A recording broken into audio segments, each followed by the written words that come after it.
Money in the Bank was insane. This is the setup review of WWE Money in the Bank 2024. They kicked off the show with the men's Money in the Bank ladder match. This match was insane. Back and forth, crazy action. Andrade, in my opinion, carried this match, doing some insane stuff. He did a Canadian story off the top of the ladder to Carmelo Hayes.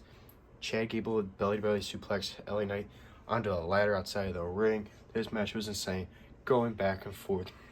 Coming towards the end, LA Knight almost getting the briefcase, but was taken out by Chad Gable. Then Jey Uso took out Chad Gable, and Jey Uso was this close to becoming Mr. Money in the Bank when Drew McIntyre chucked a ladder into his face from Jey Uso. Was on top of the ladder. He chucked the ladder, another ladder, hitting his face, taking out Jey Uso, hits a Claymore on him, just one Claymore, drops him. Drew McIntyre climbs up the ladder, and he wins the Money in the Bank briefcase. He is Mr. Money in the Bank. That kicked off the show. The show was kicked off very intense, absolutely insane. This wasn't the best Money in the Bank match in my opinion, but it was still pretty freaking good overall in my opinion. Then it was for the Intercontinental Championship. Sami Zayn defending the Intercontinental title against Braun Breaker. Braun Breaker debuting some new music, and this music was insane. It was definitely a banger of a song. Absolutely great. This match was amazing. They killed it. Crazy stuff all over the outside of the ring, inside of the ring. These two killed it. Absolutely amazing match. Probably one of my favorite matches of the night. Really thought Braun Breaker was going to win.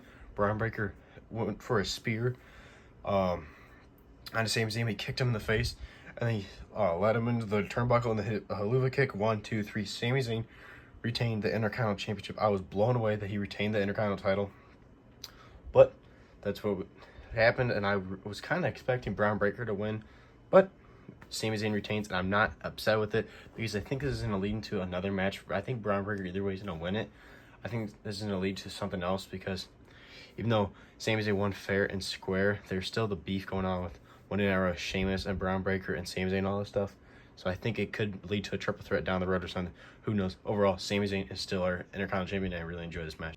Then John Cena returns. Trish Stratus, the host of the show, announces John Cena's here. He comes down to the ring, and before he gets to the ring, he holds a towel and says, this is like my time is over or something like that. I can't remember what it was.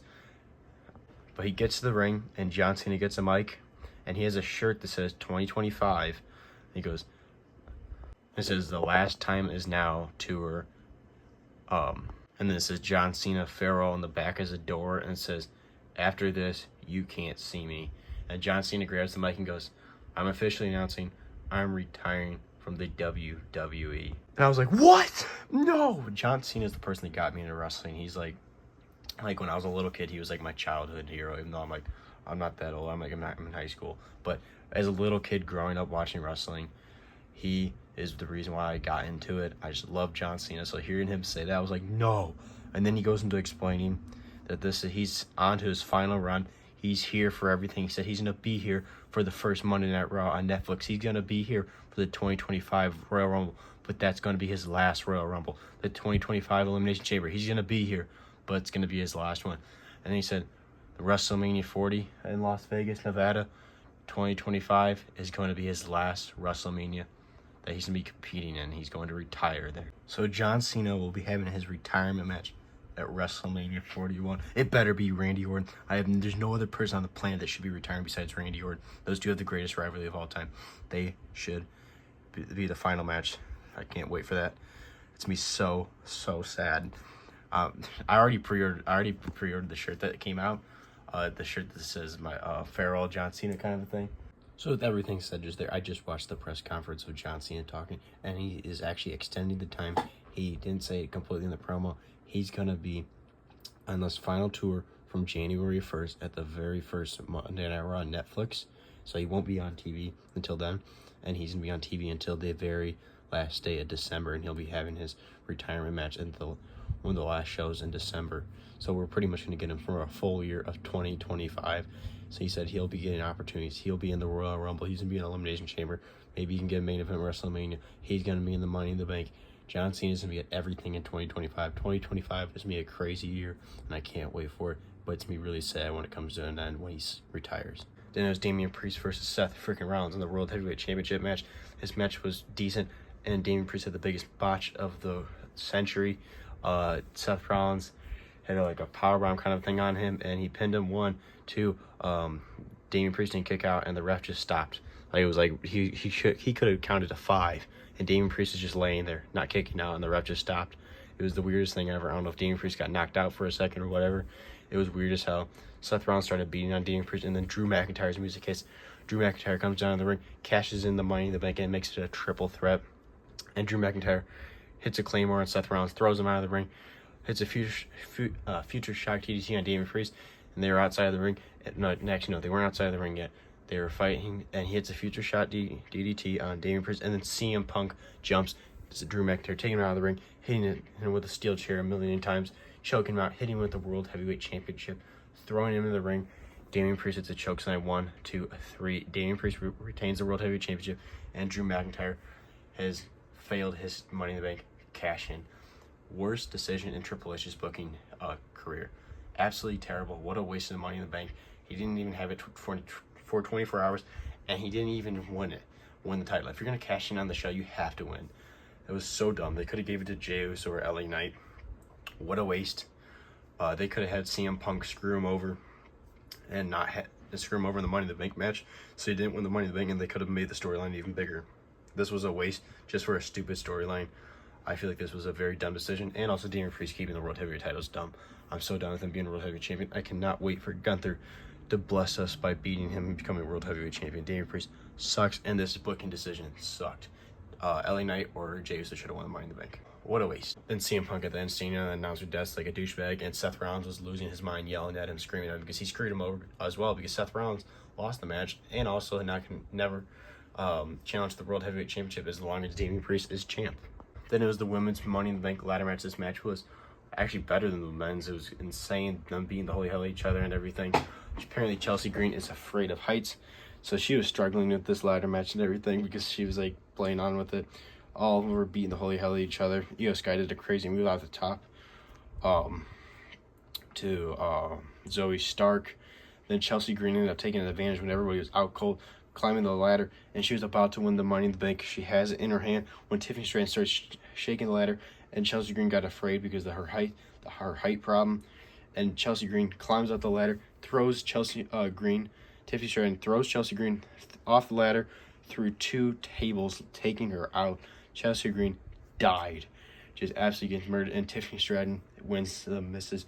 Money in the Bank ladder match. So she's Miss Money in the Bank, and she did not cash in the night, obviously, because there's no women's championship match. But so Miss Money in the Bank this year is Tiffany Stratton, and hopefully they don't ruin her Money in the Bank reign like Drew McIntyre's, because this was a terrible decision. I don't care what you say, it was terrible. I'm glad that I was happy with Drew McIntyre winning, but what they ended up doing with it was terrible. But the women's Money in the Bank ladder match, really enjoyed it. Wasn't too bad. There was a botch from Zoe Stark that was pretty bad, but overall not too bad. I was happy with Chelsea Green or Tiffany Stratton winning, and Tiffany Stratton won. So either way, I was happy with this. Then it was the main event. Randy Orton, Cody Rhodes, and Kevin Owens took on the Bloodline, Jacob Fatu, Tama Tonga, and Solo Sikoa. This match was insane. They were beating the holy hell at each other. It was chaos. Them going all over the arena, outside of the ring and everything.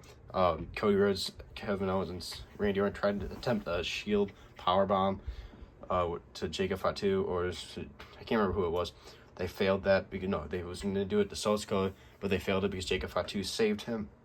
Then Kevin Owens ended up taking out Jacob Fatu, putting him on the announce desk, and hitting a giant jump from the barricade splash onto Jacob Fatu, taking him out for a little bit, while Randy Orton hits an RKO on Tonga Loa, who was not in the match but was outside there in the ring, and takes out Tama Tonga with the RKO because the ref was taken out by Jacob Fatu. Then Cody Rhodes hits 3 crossroads on Solo Sikoa, and there's no ref for the count. And they all keep on brawling and everything, when finally Cody is in the ring on his own, taking on Jacob Fatu and Solo Sikoa, because Randy Orton and Kevin Owens were out cold by this time, and Solo Sikoa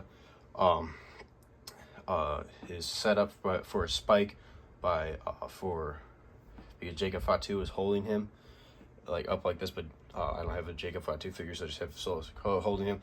He hits the spike, and Cody Rhodes had taken a spear by then. Also, Jacob Fatu had done a crazy jump off the top rope, taking out Cody Rhodes. Cody Rhodes has been just taking everything from everybody. And then the ref wakes up, 1, 2, 3, Solo Sikoa. The bum Solo Sikoa that he thinks he's the tribal chief, which he's not.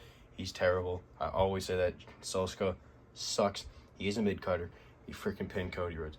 So stupid. He should not be pinning Cody Rhodes. Kevin Owens should have taken the pin, or Randy Orton. Not even Randy Orton. Kevin Owens should have taken the pin, not freaking Cody Rhodes. But whatever. Cody Rhodes is a babyface, so they're always going to have the babyface take the pin. But overall, I thought this match was really good. Thought it was dumb that Solo Sikoa pinned Cody, but it's just setting up. I think they're going to do SummerSlam Cody Rhodes versus Solo Sikoa, which I think is even more dumb. Solo Sikoa should not be getting the second biggest show of the year, which is SummerSlam, under WrestleMania. He should not be main eventing with Cody Rhodes for the WWE Championship. Absolutely unbelievable. I think that's what they're going with, which is sad. But Solo Sikoa, Tama Tonga, and Jacob Fatu ended up picking the victory, raising the ones up at the end for the bloodline and everything. I think at SummerSlam, Roman Reigns is going to return. But overall, I thought Money in the Bank was not too bad. Drew McIntyre cashing in and failing because of stupid CM Punk, I thought was terrible. Tiffany Stratton winning the women's Money in the Bank, I thought was good. John Cena announcing his retirement was out of nowhere. I was not expecting it. The Damian Priest botch was absolutely depressing to watch. Sami Zayn Braun Breaker was amazing. And then the men's ladder match wasn't too bad, actually, overall. But overall, really liked Money in the Bank. I'm going to give it a solid 7 out of 10. Maybe 6.5 out of 5, 6.5 out of 10, maybe 7 out of 10. It wasn't that great, but it wasn't terrible.